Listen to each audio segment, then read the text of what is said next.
And I hear the idea that leadership is lonely, I'm like, yeah, you're doing it wrong. If leadership is lonely, you're doing it wrong. Because there's so many people in your organization that want to know more because they want to be able to connect with you and help you and serve you. Do they need to know it all? They can't. But they need to know a lot more. And be willing to bring them in, or find a community to where you can have a conversation to say, I've never dealt with this, or here I've had to deal with this again. Like, how do I do it better this time? And sometimes that can be internally in your organization. Other times, that's what I call a round table, where you're sitting around with people like, hey, whether they're in the exact same spot or not from you, they're going to give you a perspective that enlightens what you see and know.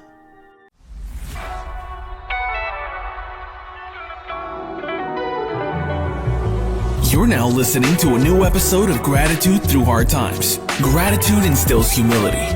Gratitude removes the ego. Gratitude helps empower the best in others around you.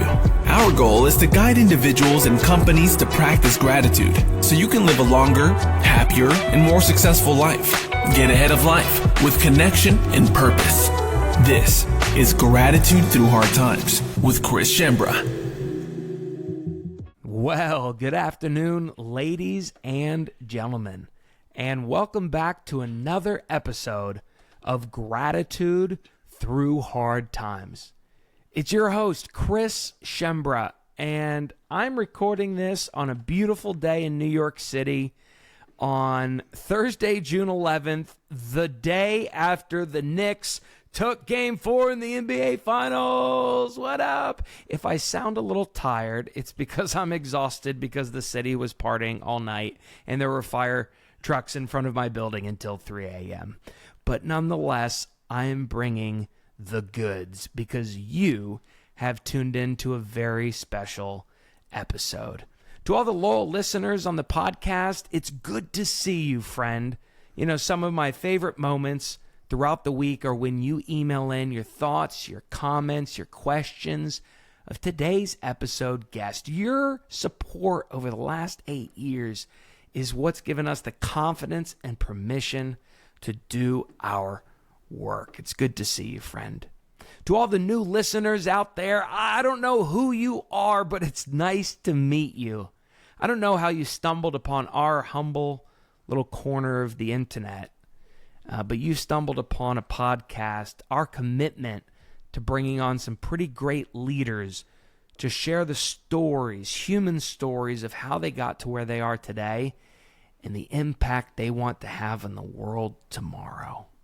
I invite you to click back through the podcast episode archives and you'll see hundreds of great episodes of people just like you who are trying to do good by doing right. I don't know who sent you this podcast episode, but please see it as a gift. Please see it as a sign from the universe, from your friend, that you matter, that you're doing the work and you have something inside of you you're meant to bring to the world. You're going to learn all about that in today's podcast episode. If you're looking for a podcast about go-to-market strategy or how to hire your 100th employee or any of those kind of fancy stuff, you've come to the wrong place. Today we're going to be talking about impact-driven leadership. Today we have a dear friend, Tyler Dickerhoof, who has done a big impact on our world. The full bio is in the literal show notes below. I couldn't go through the full things to kick us off on the podcast, but we're here to talk about his new book, The Things We Hide. What you hide controls you, and what you face transforms you. Tyler is a highly acclaimed mentor, advisor to entrepreneurs just like you, executives seeking to elevate their leadership and impact. At one point, him and his wife were in the top 5 high-income earners at Isagenix, and they're downstream of hundreds of thousands of people, made hundreds of millions of dollars. He's helped dozens of people achieve 6-figure incomes, amazing people achieve 7-figure incomes. He's worked in corporate America. He's worked in the world of agriculture. He is a certified dairy nutritionist, winning awards since the age since a young age in middle school. Him and his wife Kelly live in Spokane, Washington with their 3 children, Britton, Braxton, and Landon. He's a great father. He's a great podcast host. He's a great community gatherer, and he's written a book about turning your inner insecurity into a moment of confidence and impact. And we're going to talk about that impact strategy here today. Without further ado, let's welcome Tyler to the podcast. It's good to have you, friend. Man, it is. I just sitting and listening to you do your craft was fun. And so I appreciate that as the opportunity to sit on this side of the microphone, per se, as you've been a guest on my podcast, and we had so much fun. I am grateful to be here with you, man. You have a wonderful podcast, which will be in the show notes below. You have brought on luminaries like John Gordon and Michael Hyatt and John Maxwell and Ryan Hawk to bring out the principles of healthy leadership. And that type of leadership is applicable across industries. So whoever's watching here today, he has a message that can touch your heart. Now, Tyler, we always like to start with gratitude. It's kind of our thing, gratitude through hard times. For all the new listeners, brief backstory on the gratitude part. This gratitude question we're about to ask Tyler. I invented a bowl of pasta sauce about 11 years ago, and I decided to feed it to people to see if it was even good or not. And so I hosted a dinner. And at this dinner, we worked together to create the meal. And we had a shared group experience. And at 7:47 p.m. on that very first evening, we paused all dinner table conversation. And we asked a very simple question.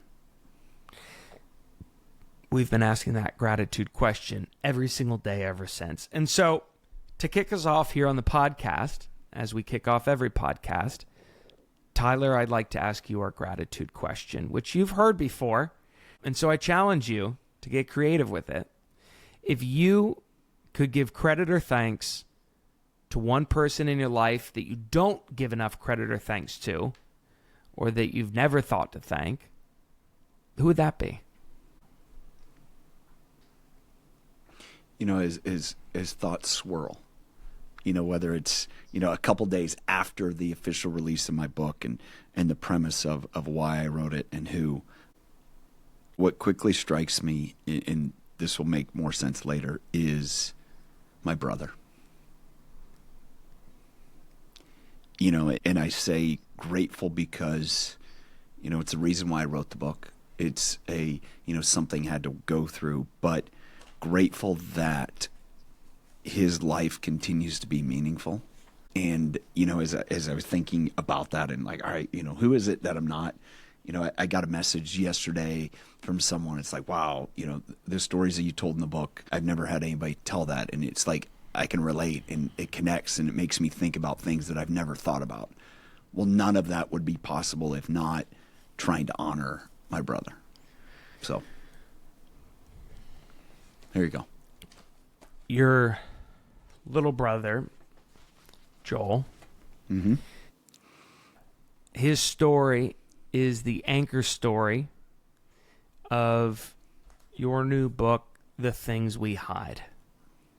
And you have an older brother as well. Older sister that your dad was with. Do you mind taking us back? I've never heard it in an audio format. Okay. I've just listened, or I've just imagined the story as I read it on the pages. Yeah. But I don't know. Have you told the story audio, or have you read from the book audio? I read from the book. So you've obviously produced books, done books. For my podcast that released this week, September 7th, 8th dropped, I read the introduction. Wow. And I'm just going to give, so I'm going to give this story a little bit of meat here, Chris, as I have a copy. And by the way, for all the folks that are listening to this on audio, Tyler is going to actually read from his book, or part of his book, the introduction, which you can find the link to the book in the show notes below. For context, this story, which is a great thing that Tyler has kept hidden, is an invitation for you all to listen to this story as it's being read and think to yourself, a story that's hidden within you. And then we're going to talk about that on the podcast. Do you want me to read this? You do you. Wherever you want to go with this.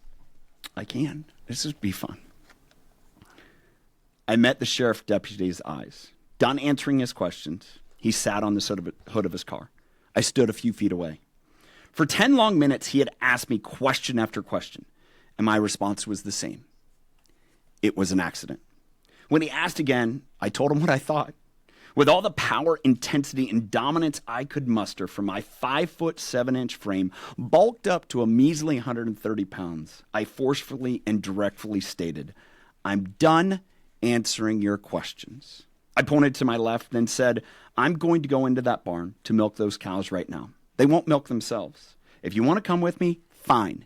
If not, we're done. As the last syllable left my lips, I turned and walked the 3 or 4 steps to the barn, which housed my family's 50 cows. I pulled open the white storm door and stepped inside. The wall, my shield for the next 25 years, now stood between me and the deputy, who was still perched on the hood of his car, contemplating it all.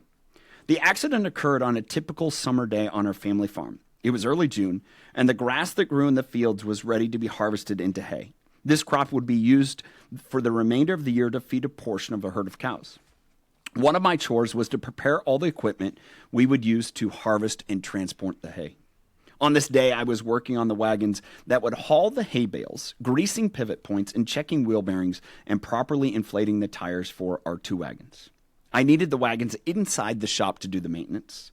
The shop sat on a leveled pad cut into a natural slope, and the gravel driveway approached from below with a slight bend. I was trying to back a wagon uphill and into that turn. It wasn't working. So I drove down the hill, turned around, and tried backing the wagon from the upper side of the slope. From the driver's seat, I saw my younger brother Joel to my left, his blonde hair caught in the afternoon sun, his smile gleaming. Joel was playing maybe 30 or 40 feet away in the strip of lawn between our house and the driveway. I waved, looked ahead, shifted from reverse to drive, accelerated, and made the loop. As I was driving back to the shop landing, I glanced at the driveway I'd just driven. In the middle, on the gravel, lay Joel, motionless. Instantly, I knew something was wrong. I threw the vehicle in park, ran as fast as I could to the house, told my mom there was an accident, and called 911. It was 4 p.m, and I'd been trying to get this job done before the evening milking, which typically started around 4:30. On this particular day, my dad had been away with my other brother, Trent, and would be arriving at any moment. Moments are memories, and others are a blur. I remember my dad coming home at some point amid the chaos. As he and I embraced, I hugged him so hard, with so much pain and hurt, that I tore the back of his shirt. My brother had died, and it was an accident. I was 14, and Joel was 3. Chris, you and I were supposed to record this last week, right? I don't know if you realize this. I didn't tell you this on that text. That was the 32nd anniversary. June 4th, 1994.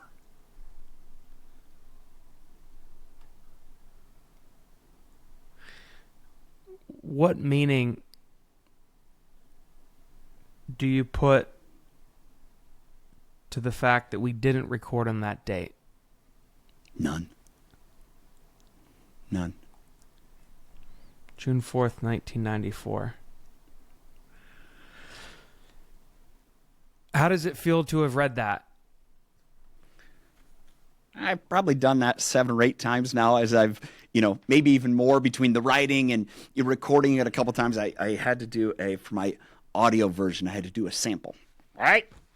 You read the first bit, right? And as I'm reading it, and I, about the same point, get choked up. It is what it is. In my podcast, which I told you I read the entire introduction, get to that point, and I get choked up. What is it when about I make the final point? production that will be my audiobook? I don't know if I'll get choked up. I probably will. But I think it just as much as being authentically real. Yeah, it still hurts. What, to get back to your question, what makes me choke? I'm not sure, dude. I'm really not. I mean, other than it happened, the seeing it in words, really, it's funny as I read it, right? And this is anyone reading. I would imagine you, as you read it, you start to create these pictures, right? Of what that, great books make you think in pictures, right? They, give you the alliteration. And as I wrote it and as I read it, I can physically see the driveway. I can physically see the shop. I can physically see the bend. I can physically see, as I'm closing my eyes and looking, the grass lawn down to our house and my brother there with the blonde hair and the smile. I can see all of that. I can literally see all of it. Now, part of it is I have a photographic memory, so I see it that way. And maybe when I get there, as I read those words, yeah, I see the reality of the moment.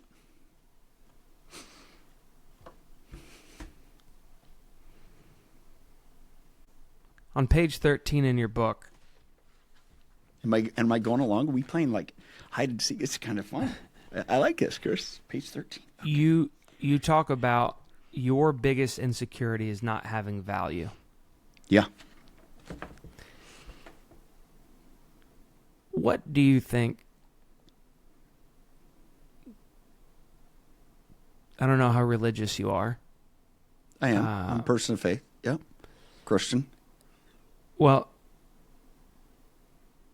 before we even explain to the readers the concept of insecurity in your book, yeah, my biggest insecurity is not having value.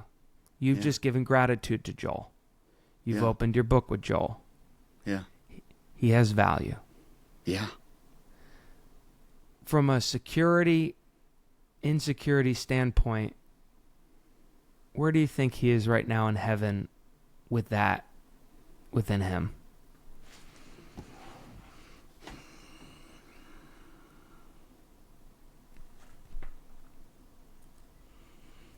I think it coincides with this.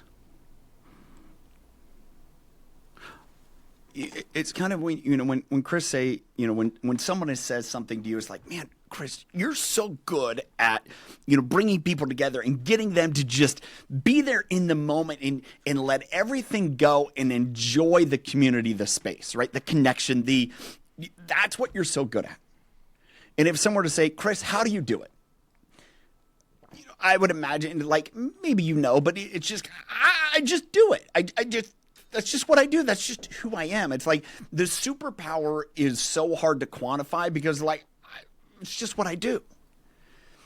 And I think it's the same, meaning the value that was brought is like, oh, well, I didn't know it was going to be like that, but okay, great.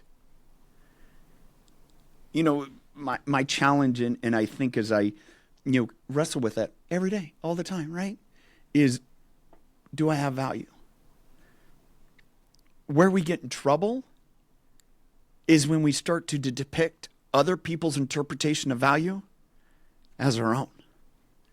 And that's where everything goes awry. And so as I've had to learn and continue to grow, and one day turns to the next, and just something happens before here, something happen after here, it's like I come back to the question, do I have value? Well, I have to start pointing to the things that quantify the value that I have and the willingness to be courageous, have gratitude for those moments of difficulty, and say, yeah. Now there may be moments, of course, that something new is like, it's coming up again. I gotta, refresh my memory, and that's part of the learning process. But I sit here and really hinging back on your question as far as, oh, well, that's pretty cool how it turned out. And maybe that seems flippant, but I honestly, I think that's kind of how it is. Gratitude to Joel for being one of the first sparks that started you down this journey of impact. Yeah. Cheers to Joel. Yeah. Thank you for all you've brought. Yeah. Now, after this scene happened, you quite literally went into a barn and closed a door. Yeah. And that metaphorically became a theme for your life and a theme for that you found recognizable in others' lives. Mm-hmm. And you've since dedicated your life of impact to helping people break through those walls and connect better with the world around them. Yeah. Tell me about your mission. Tell me about fear and insecurity. Tell me about this journey that you've been on and how it showed up in a book that I'm holding here in my hands. Chris, if we go back 15 years ago, and maybe even 10 years ago, you and I interact, and even as you said before we hit record, it's like, Tyler, the stories in here I didn't know. It's like, yeah, that's the things we hide. And part of it is this story, and I even talked to some of my friends that have known me. There will be people that read this book that have known me more than 25 years that did not know that story. I will say this. My dad told me this. It was, I think, last week, as he's reading the book. My dad doesn't know that story. Remember, we talked about it, right? When we think about these things, these elements, the whole idea of the things we hide. Yeah, there's things going on that have gone on in your life. You've written about it in some of your books, right? But there's still other things that you've hidden. You know, that we all have those elements. And the challenges, I go back to, you and I talked about this years ago. I don't tell that story because I don't think it has value. I didn't understand that manifestation of hiding those things was creating a barrier in my ability to connect with you. Because as you mentioned, and you brought up this story, and it's like, Tyler, well, how long have you been sober? I'm like, well, I've never, quote unquote, gone through an addiction journey. And you're like, oh, and you're like, well, save it. I'm like, well, but here's what I recognize, and I think you picked it up too. And I was reading Ian Morgan Cron's book, and the name of it is escaping me. It's a most recent book, and he talks about his struggle with addiction. I'm probably going to look over here. I'm going to find it on my bookshelf. I had him on my podcast. We talked about it. It'll come to me. Anyways, you're going to find it too. And as I'm reading that book, and he's talking about the 12 steps and the surrender and all of it, I'm like, well, this is pretty cool. Because this is exactly the same kind of, like, this is the framework that I use in my book, which is recognize our fears and insecurities, own how they show up, and then reframe our mindsets and beliefs. And, it's not exactly, but for someone who had none, wow, that's pretty amazing that it's the same pathway. And so when I talk about how do we get through our fears and insecurities, you can quite honestly, in a lot of ways, and maybe I should reframe this and say, yeah, I had years of being addicted to my fears and insecurities, and it showed up as intensity. Mm-hmm. Maybe that's a better way for me to say it, Chris, because that's the reality. And, maybe for you and I going forward, it's like, hey, you're struggling with the addiction of your fears and insecurities. And instead of it showing up at the bottom of a bottle or drugs or whatever else, it's your intensity. Maybe it's your insensitivity, the other walls that I name. Go ahead, yeah. So I want to pause and paint a picture for our people on what intensity is classified under and how it showed up in your life and how you knew the telltale signs. Yeah. So, to paint a picture, after Tyler realized his brother Joel had passed away and it was an accident, he went into the barn and shut the door and put up walls. And these walls were supposed to hide his fears and insecurities that became a barrier to how he would show up and connect with others. And in the book, he defines, I'm just defining them super high level, and then we'll talk about them. In the book, he defines that we all do this, right? We all have fears and insecurities, and it has an impact on how we lead ourselves and others. And you have those insecurities as well that are watching this. And in the book, essentially the whole book is talking about how there's 4 walls of insecurity. And these are walls that we construct ourselves, whether we know it or not. And it's essentially the 4 I's. Intensity, it's like a bulldozer. Inactivity is knowing what to do, but hoping the situation resolves itself without our action. Insensitivity is the fullest extent of callousness. And isolation is just like checking out, like Homer Simpson going behind the hedges in The Simpsons. And so in the book, Tyler guides you on taking an insecurity impact assessment so you can learn what your kind of things are. But I want to go to your story for a sec. I wanted to get the high level, what the insecurities were. Tyler suffers probably, I guess, the most, as the book states, from the intensity part. Mm-hmm. So tell me about how intensity showed up in your success, in your family, in your leadership, and how it was working for a very long time until you realized, oops, I kind of burned some bridges along the way. Like, what was that breaking point of saying, fuck, that's not sustainable? Because maybe some of our people, it all looks good, but your intensity is secretly, I imagine the people that are listening to this right now, because I know who some of you are, I imagine most of you suffer the most from the intensity part, not the inactivity or the isolation, or maybe some of you insensitive, callous, insensitive leaders. But tell us about that in your life. One thing as you describe it, intensity is a bulldozer. So you think about what a bulldozer does. It clears land. It makes it to where you can build something. And so in a lot of corporate spaces, a lot of business spaces, or even entrepreneur spaces, we applaud intensity. We almost give it a badge of honor, thinking that is the way. And the reality is, as you mentioned, a bulldozer will clear a path, but it's going to leave carnage. And in a human sense, that carnage is relationships. And so it is burnt relationships. It's kind of like this idea of like, well, as long as it's going well, that's great. But then all of a sudden you can tell that people are like, nah, that's too much. It's just like, I can't handle. You're too much for me. Like, just take a chill pill.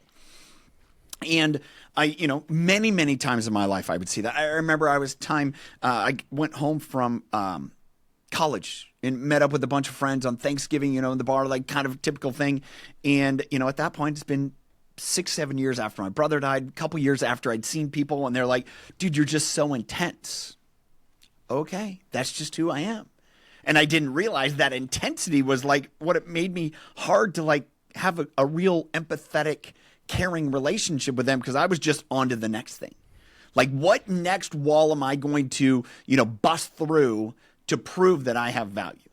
When it came to work relationships, how am I going to outwork other people so that I can show that I have value? From a leadership perspective, and how it showed up on that one fateful day is you either get with the program or get gone. Like, if you're not going to be 100% dedicated, you're essentially dead to me. And as I had a moment, as I describe in the book, I was at the gym. I got done working out. I'm sitting on the bench drinking my protein shake, and person of faith, and I hear God say, this is how you deal with things. It's like, oh.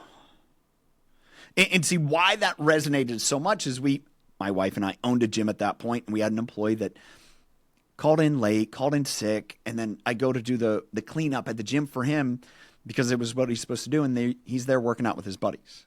And I'm like, oh, this doesn't work. No, that doesn't fly. Like, dude, we got some things to work on here. And he ended up, as going through that and realizing as I look back in these other relationships, and my wife oftentimes had said, you're an asshole. It's like, all right, I'm bull in a china shop. I can handle that. I'm a Enneagram 8. I'm a challenger. Like, okay. Well, no, that's not a good thing when it comes to relationships. Again, coming back to the bulldozers, like, if you want to level some land, great, but I'm not going to go hang out with you. I'm not going to say, man, how can we spend more time together? Because I just so much enjoy being with you. It's always on to the next thing, on to the next thing. And so that intensity, I find it so challenging in especially performative situations because there's an applause to it. But man, it's got a dark side. And the dark side is that it ends up just being very caustic. It's very taxing. It's just like, dude, I can't do this anymore. And when that happened, it's one thing when it's a relationship factor. It's another thing when it becomes a personality factor. And that's what I, in that moment, realized. And it's like, oh. And sitting in the gym on the bench drinking my protein shake, I was instantly transported back to that June day when I was answering the questions with the sheriff. I was like, oh, that's where it started. That's when it became when you this said wall in front of me to protect me. When you said to the sheriff, it was an accident, and if you have nothing else to add, we're done here. Yeah. Pretty intense. You For use your a intensity. 14-year-old kid that, yeah. You were 5'7", 5'7", 130 pounds, telling a cop it was an accident. Shut up. I'm gonna go walk into that barn. Don't follow me. I've got shit to do. Yeah, that's what I did. When he said you haven't shared the full story with your dad until he read the book, what prevented that over time?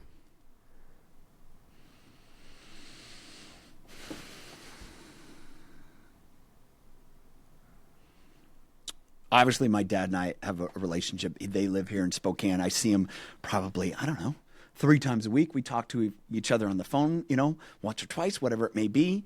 Comes to my son's, basketball game, my other son's football games. Like, we're around each other. Yeah.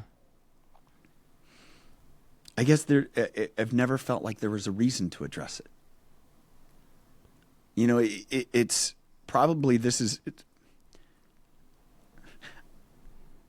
one, I appreciate this gratitude to have a conversation with a friend that we can, just kind of have a conversation and answer questions and not thought of like, I hate podcasts with stock questions. I don't want those. Let's have a conversation, right? Mine, yours, right? You didn't tell me what we were going to talk about, which is awesome. I don't have a great reason why we've never talked about it, but there's never been a reason to talk about it, if that makes sense. And I think that is often an echo in the things we hide. We just don't think it matters. But as you and I can both admit, like, yeah, it's probably something that maybe it would be meaningful. I don't know. Like I said, I can tell you with reservation that I gave my parents my book. I didn't do it excited. Oh, look what I did. Look what I did. It was kind of like, hey, I want you to, here's the book I wrote. Because obviously I talk about some personal things that impactful to them. Like, they're Joel's parents, right? That was a season that I tell this in one of my additional bonus materials for my book, quote unquote, masterclass. I also have the stories I didn't tell. I'm going to tell one of them right now. Because you asked the question about my dad and talking about it. I don't know if my mom's read the book. I gave her a copy. During my high school year, so the accident happened at the end of my freshman year of high school. For the next mostly 3 years, the conversations with my mom were 4-letter words. To each other. There's a lot of pain and guilt, and on her side, there's a lot aimed towards me and vice versa, back and forth. And I mean, it gets to a point where I understand she was hurting and the forgiveness and forgiving her. I know one thing is when she and I talked about this a couple years ago, she has not forgiven herself, which is hard. It's hard to see, someone dealing with all that pain and how it manifests in all the different ways. But that was something for a teenage boy to have that circumstance. So again, do I have a relationship with my parents? Yeah, they live 10 miles away. They moved across the country to be close to my kids and involved in my life. But it's a little bit of like, yeah, we just don't go there. And the not going there part, how did that fuel your default intensity to go somewhere? I think that ultimately is again, we talk about this. We're like this. I don't know. Please share me. And you've shared your journey of sobriety. The reality is we will obsess over something. Now, is that a healthy obsession or not? And so I would contend that there's a obsession to, it's like, well, this is how I can deal with it. Mm-hmm. I'll just put my head down and push.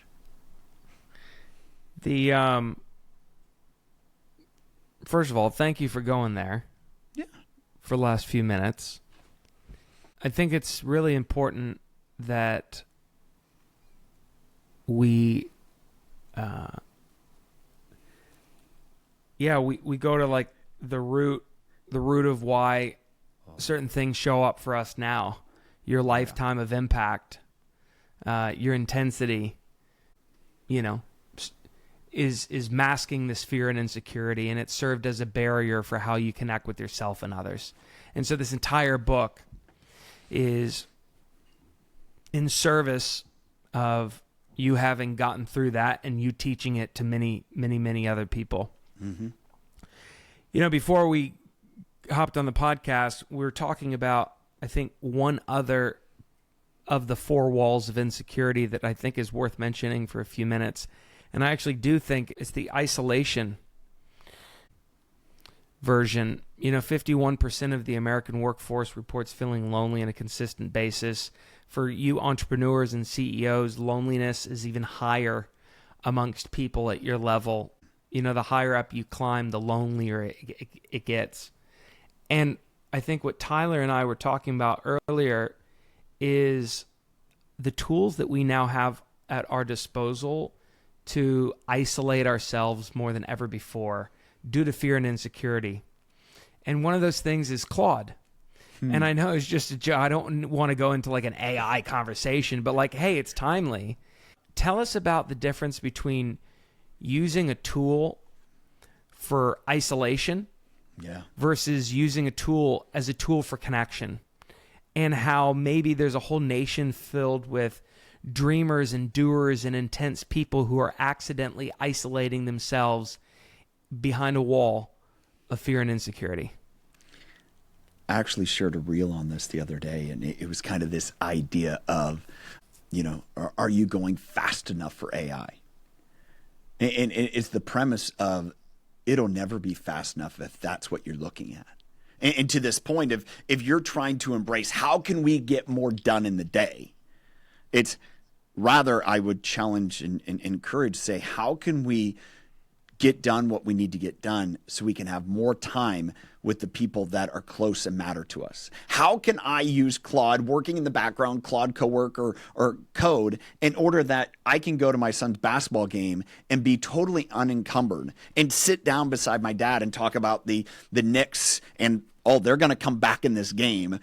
How do I encourage that? It's a challenge. Dan Martell, Buy Back Your Time, that author, he actually has a community that I'm part of, elite coaching, and a lot of AI. And Dan's whole premise, right, buy back your time. It's like, what can you pay somebody for freedom of time? And yet we can get covered in that, meaning, I got to, just whatever I can parse off, whatever I can pay off, whatever I can, if I can make $50 an hour and pay for $25 an hour jobs, that's what I need to do. But here's the challenge. When you do so much of that, you're going to lose sight of who and what you are. Mm-hmm. And one of the things that I think are a great opportunity, and it's fun coming from a world of agriculture. If you're watching the video, you see real pictures of pastures behind me. You might see some cows walking around. I don't know. They'll be back there at some point. What I have found and understood is, and it's so much of the world is funny. For coming from a day and age where agriculture was mocked, is like, make fun of you. It was. I saw this today. Trust me, I'm full circling this around. I've seen a lot of pushback about data centers all around the country, where there's like, we're not going to let our data centers here. We're not going to let our data centers here. There was very much a part of our country not long ago where people were having the exact same fight and conversation about farms.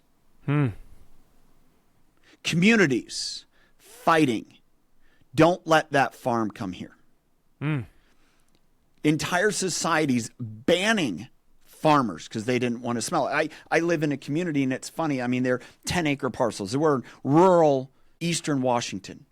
There's an operating cattle farm, a couple of them just miles away. And in this little community that it was all farm fields, a lot of farm fields, all farms, right? There are people that we don't want farms here. I'm dead serious. I'm not making that up. And so when I hear about the push against the data centers, and I'm like, how hypocritical. Because all of us have on our phone some way, somehow, some type of technology, and we all love to use it to be more efficient. But don't bring it here. It comes back and it harkens very much. I like my steak. I want to eat my pasta. I want all those, but I don't want to see a farm. Oh, that's just horrendous. And to see that happening again, it's like, wow. You missed the boat. You can't have the technology without the data center. You can't have the food without the farm. And it comes back to this wrestle of understanding the whole dynamic. And to your point, if we can embrace and say, and we've seen this evolution, maybe it's credit to Yellowstone, maybe it's credit to COVID and people wanting to get closer. Man, there's an entire generation now that's like, please put me on a farm. Now, that could be, a small couple acres like myself. That could be a 1,000-acre ranch in Wyoming. There are people every day that are saying, I want that quality of life. And what I think is interesting is there's people that are maybe on a different edge of that curve that are chasing, how can I be more relevant? How can I be more relevant? I'm going faster and faster and faster and faster. If you don't find a way to actually sit across the table from people and interact with them, you're going to be lonelier and lonelier and lonelier. One last thing I'm going to hit on, because you mentioned it. It's true.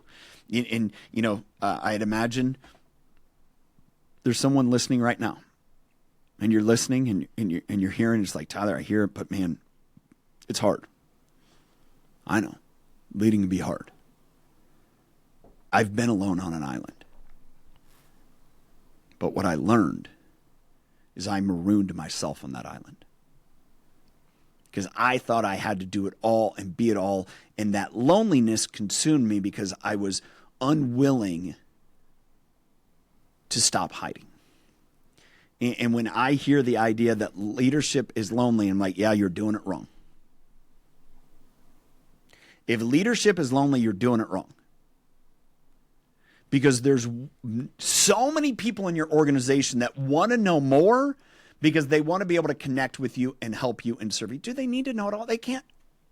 But they need to know a lot more and be willing to bring them in, or find a community to where you can have a conversation to say, how do I've never dealt with this, or here I've had to deal with this again. Like, how do I do it better this time?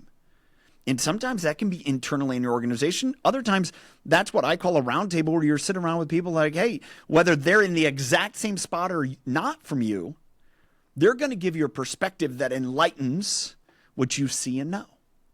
It's something I learned from John Maxwell. You put enough people around the table and you start sharing what's going on, and all of you are going to learn, and you're going to learn in layers. And those layers are exponential. So if leadership is lonely, I come back to, because I've been there too. I've been lonely. I've been alone on an island, like I'm the only one. But I was the one that held the keys to the lifeboat.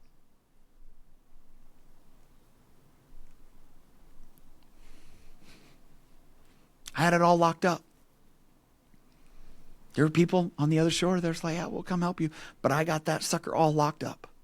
I made that choice on my own. Because I kept hiding it, kept choosing intensity to be this wall that I would lean against, instead of saying, all right. Unfortunately, I realized that wall will never disappear. It's constructed, it's there. But what I can do is I can put windows in that wall. And I can say, hey, what's it like to sit across the table from me, Chris? How do these interactions go? Can you help me see what I can't see? Can you briefly, because you write about it in the book, but I want to relate it back to Claude, can you share how Humans gathering around a table or a window and building in isolation by yourself in AI is a mirror. Yeah. And how to break through a wall, you need a window or a door, not a mirror. Yeah. I mean, my premise, and I learned this doing what we're doing right now, sitting across the camera from somebody, and they're like, hey, Tyler, those words are meaningful, but I can't read them because my camera wasn't mirrored, and so it was backwards. And what I understood in that moment is whenever we look in the mirror, we see our reflection, and we're good with that. Whenever we're working only with, AI and we're not incorporating people, we start to just fixate on that is the be all end all. Well, it's pretty smart. We talk about Claude. Claude probably makes mistakes. But the other day, my oldest son, we're sitting in the hot tub. Both my sons, my wife and I, just hanging out. And my son goes to, I think it was chat. We'll be equally, kind of conversational here. He goes, chat, between the 1 to 100, 0 to 100, which numbers have the letter A in it? Oh, that's a great question. Let me go through. And, starts to read off the numbers. Oh, 11, 30, and 100. If you know the spelling of 11, 30, and 100, none of those have an A in it. And that is in a vacuum, it's right. I was doing it one day. There's a game where you can say, which letter of the alphabet, A through Z, is not in the name of a state. Gonna quickly call it around. Q. Yeah. It's like, I asked chat, and they're like, well, which letter, which state has the letter Q in it? New Mexico. I'm like, really? Where's it at? Oh, no, I was wrong. So even this concept of it's all knowing, all powerful, it's not. And how do we wrestle through that? No different as a leader. How do we wrestle through what challenges we're going through? We got to put people around us. We got to get people around us. We have to pressure test in that case. And so if we're following in the pattern of, man, I'm just going to, lay off people and do more AI, lay off. Yeah, well, that works until it doesn't work. Instead saying, hey, that's a tool we can use, but great. It's just a tool. It's only as good as you maintain, as you, inform, as you, navigate, guide it, but it's just a tool. And there's a lot of things it knows that you and I both don't know. But there's a couple things I think I know how to spell. Pretty good at that. Yeah. Those simple things. And so this idea coming back to leadership, and when we get in trouble is when we try to do it all alone, because when we're looking in the mirror, man, it looks real good. But then someone sits across from us and say, hey, Tyler, no, your face is flipped around the other way. It looks different than that. Oh, you're now telling me what my actions do to it affect you, as opposed to I was looking in the mirror and it was all based upon my intentions. The parallel over here with too much AI, I don't want to say too much, that's a relative term, solely focusing on AI as the solution to great, great prosperity, instead of like, no, it's going to come with and through humans too. It has to be. It's an and, not an or. Oh, 100%, because then it's that layered. My buddies and I talked to a few of my friends that are actively using tools and are like, hey, let's layer. What are you doing that I need to? Oh, yeah, I tried that. Didn't work. Okay, great. Go ahead. Can you, the round table with John Maxwell, the learning layers philosophy, you write about it in the book. I want to give our leaders context. Y'all that are listening to this have heard me state a very simple, I call it the unsaid ocean. We can think 400 words a minute. We can hear 150 words a minute, but we can only say 90 words a minute. And if you're just communicating back and forth with AI, it's mirroring those 90 words per minute. It's just mirroring what you're comfortable and convenient in saying, which means there's a whole 310 other words in your brain or in the brains around you that you need to go deep to tap into. So from a metaphorical perspective, can you link learning in layers, going multiple layers deep with the human as a way to tap into our inner zone of genius, which is where excellence and creativity and all these great things come from, rather than just being up at the surface like what AI challenges us to stay up in. You know, it's why one-on-one coaching will get you so far. And a lot of times that's kind of to set the foundation. And you really want to, you know, challenge yourself. Is sit in a room where people are sharing experiences that just, you know, it's kind of like, I'll use this, right? If I'm saying 90 words, you're saying 90 words, that's 180 words. All right, we got 3 other people in the room.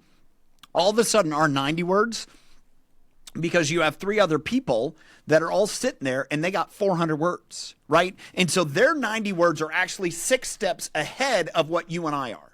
And it's like, if you want to jump that fast, it's kind of like, I'll come back to, I had a friend. He only used ChatGPT. And I'm like, dude, you got to try Claude. He goes, well, I don't know. I'm using Chat. I'm like, no, there's places where Claude. He's like, oh, okay. So he starts using Claude for other things, for writing and research. And like his Chat, now all of a sudden Claude, well, then he's the other day, it's like, well, I'm using Codex. And so now all of a sudden from Chat to Claude to Codex. And well, now all of a sudden I'm using Manus for this one. I'm using, you know, all these different tools. Right? And it's the same idea. If you're stuck on one tool, that's a one-way conversation. But when you start to understand the genius of the specific tools and what only it can do, now all of a sudden they all add and they layer and it becomes exponential. Mm-hmm. The same for people. If Chris, you and I are sitting at a 747 dinner and there's 8 of us there, just a small little group, right? 8, not 18, just 8. And all of a sudden we're having deep, legit conversations like you and I are now. But we got a couple more of us. They share something. I'm like, oh, I hadn't thought about that. And so I share something because my 400 words are clicking. And then you're like, oh, Tyler, oh, okay. That 300th word now all of a sudden has me to the 700th word. Mm-hmm. And by the end of the conversation, instead of you and I back and forth and maybe we've expressed a couple hundred words, now all of a sudden we're into the hundreds of thousands. And it's that opportunity that, man, don't go hide yourself in the corner, or don't be the bulldozer that pushes everyone over. Learn to sit back and listen, to be curious, to say, oh, I hadn't thought about it that way. What would that look like? Couldn't you do that? Oh, it does that? I never thought about that. I grew up on a farm, right? Didn't have a lot of resources. Had to get real creative. It's why when I tell friends, I love, give me a box. I'm going to find every way outside of it to work. Because that's my strategic break. But that's what I had to do for years. I was small. I was little. I was trying to make do. I figured out a way.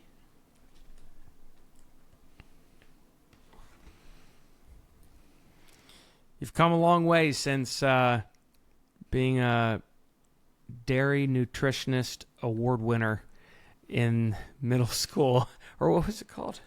The dairy cattle judging. Dairy cattle judging. And dairy knowledge. Well, those were the two. Yeah. Yeah.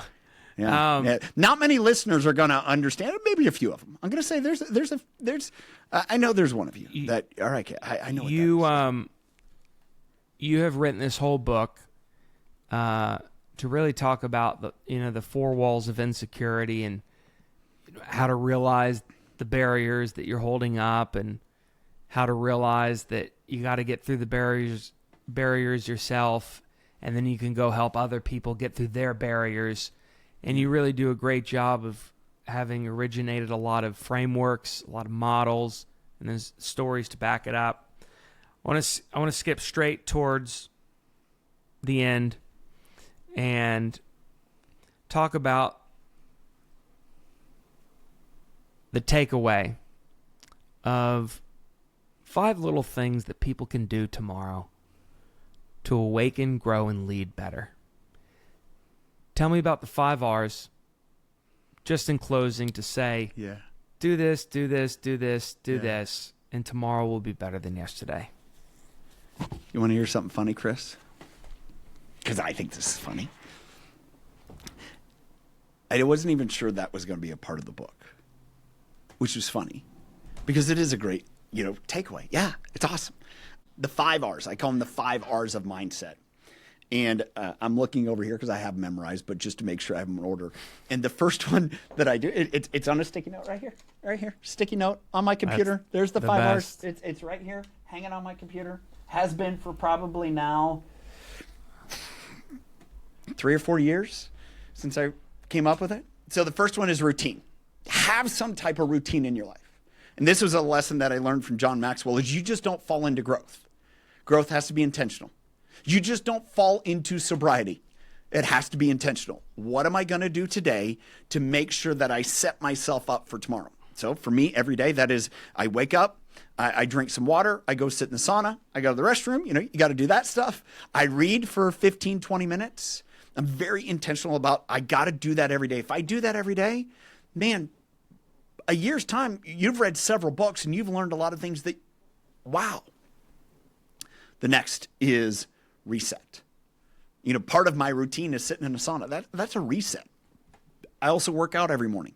Why do I work out every morning? Well, I had young kids at one point that were doing all sorts of activities in the afternoon. And so if I wanted to work out, I had to do it in the morning. So I get up at 5 o'clock.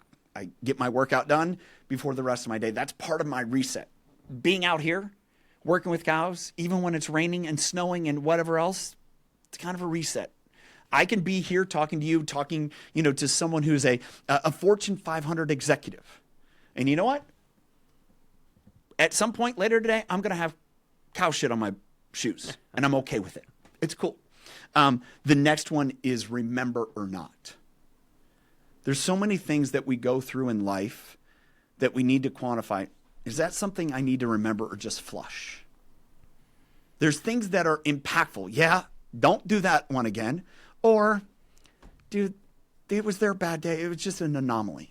But you have to evaluate that. There's things like, oh, okay, that's something I really need to remember. Or, that doesn't apply.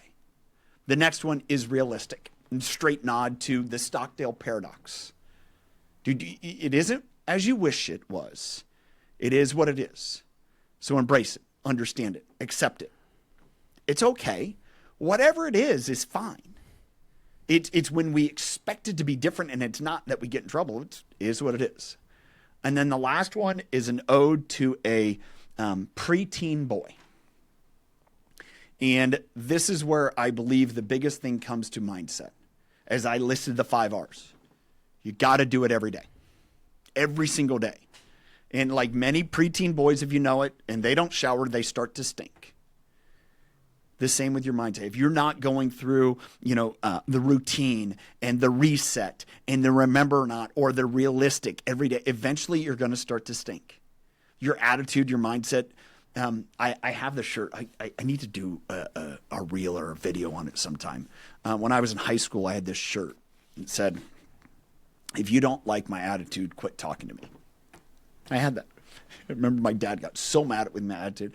And I was at this cow show, fair, Ohio State Fair, and I saw this shirt. And it said, "If you don't like my attitude, stop talking to me." Well, I found it on eBay a couple months ago. And I'm like, oh, this is kind of fun. And so I have it, and I just need to wear it. But that attitude is, what are you doing as far as refreshing your mindset?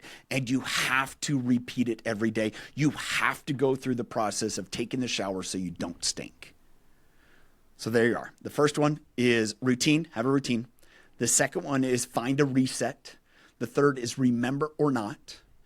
Be realistic. It is what it is. And lastly, repeat. 5 R's of mindset. That's a good way to bookend our conversation together. We started off the conversation telling a very vulnerable story that you haven't shared to even people that have known you for 25 years.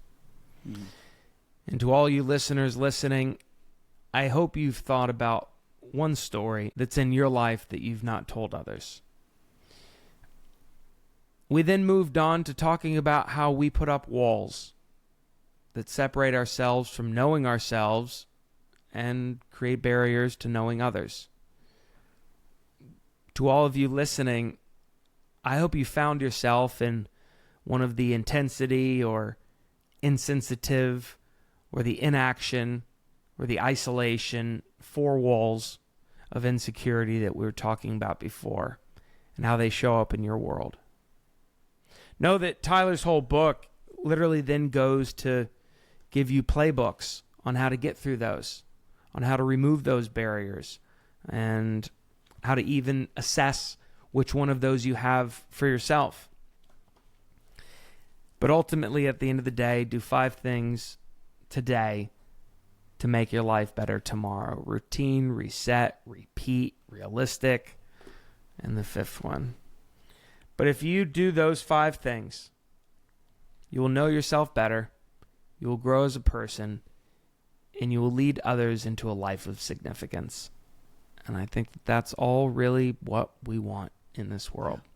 So go check out Tyler's book. It's in the show notes below. Go check out his leadership summit, his leadership coaching, his group programs, his podcast, and so many other things worth supporting.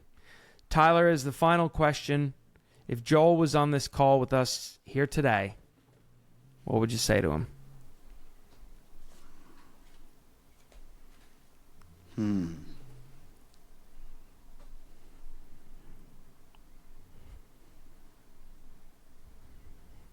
You made an impact.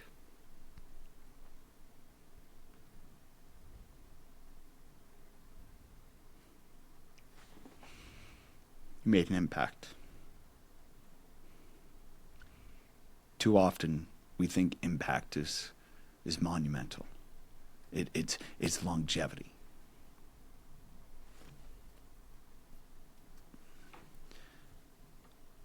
Joel was 34 months old, 3 years and 2 months when he died.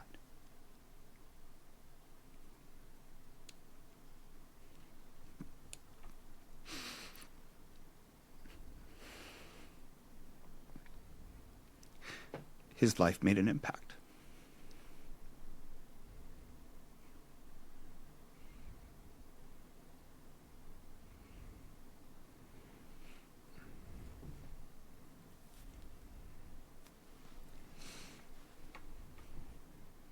Thank you, Tyler. Thank you. Any last words in closing? I appreciate you. I appreciate your friendship, your encouragement, and I appreciate being able to have these conversations that, aren't canned, but are real. And I think when you do, as you well know, man, that's when you change lives. Thanks for coming on, pal. Glad to be in your corner. To all the folks listening, I hope you saw yourself in part of Tyler's story. Remember, you may not be able to change the whole world, but as long as you've changed one person's whole world, you've done enough. And that's an impact each and every one of you can have tomorrow. So thanks for tuning in. To all the loyal listeners, good to see you, friend. Hope you're doing well. To all the new listeners, go give gratitude to that friend who sent you this podcast episode. And remember that whatever barrier is standing between you and impact can dissolve tomorrow. Actually, Tyler's book literally writes, it doesn't dissolve immediately. It does require a little bit of time, so you must work at it. So that was bullshit. Sorry about that. Your problems will not be solved tomorrow. Be realistic about it, but have the right mindset. Follow the routine. Anyways, if you're new, nice to meet you. I'm Chris. Thanks for tuning in. I hope y'all are having a phenomenal day on Earth. Remember, folks, it's your world. Go explore. We'll see you next episode. See y'all.